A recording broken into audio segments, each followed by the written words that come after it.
Go ahead, Ken. You can't see through breakthrough. You can't see through a stone either. You can't break through what's see-through, and you can't break through a stone either. Neither breakthrough nor a stone has any relevance unless their symbolic nature condescends what they represent. We have a stone and we have breakthrough. One thing you need or got, and the other has got you. You have a stone and you have breakthrough. Surely you need them both to be rescued. Consider the stone and breakthrough. Picture the glass wall between. You have your stone and the breakthrough that you need. So pick up the stone, and with one last moan from this side of the wall, let it fly and let it die as the stone makes it fall.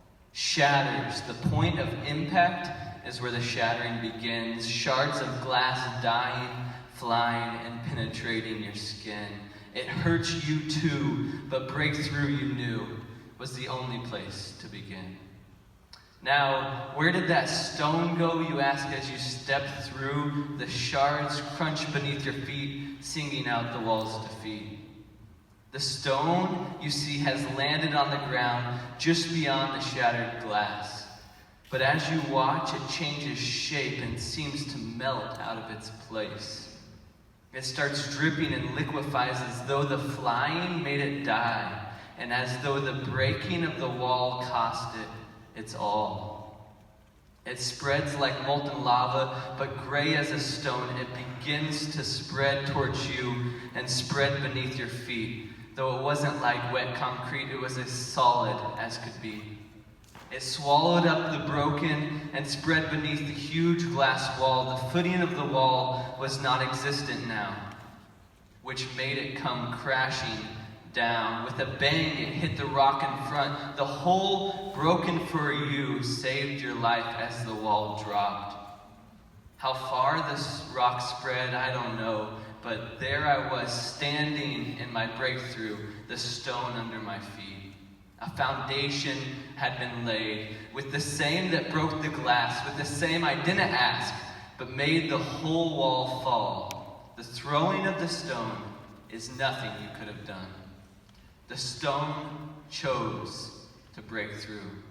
He made a way all anew, a place to choose, a grave to lose, a dunamis to fuse, and a people to use, and the enemy to confuse.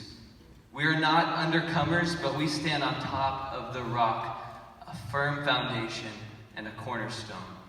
But my friends, we have a choice. Whether you like it or not, the rock broke the glass. There's no going back. The shattering will last. But I must warn you, it's different than what I explained. After the rock breaks the glass, and you give your final yes, the rock grabs you, though not quite dead. Follow me, is what the rock said, and through the glass you are thrown, all of your all, seeming so small, launched through that gap in the wall. You might be wondering, does it hurt? Yes, it kills you. Why then would I decide? Because it saves you. Just look inside. This is why breakthrough isn't see-through, because from the one side you don't know what you're getting into. And this is why you can't break through what's see-through, because any gap worth crossing requires breaking. Yes, crossing and breaking. Just look at what's at stake, his hands and his feet. Yes, it's a cross and broken. And when you decide and are thrown, you can say, I have been crucified with Christ, and I no longer live, but Christ lives in me. The life I live in the body, I live by faith in the Son of God who loved me and gave himself for me. The Christ we die with is the Christ we live with. And this, in every sense, is the greatest gift.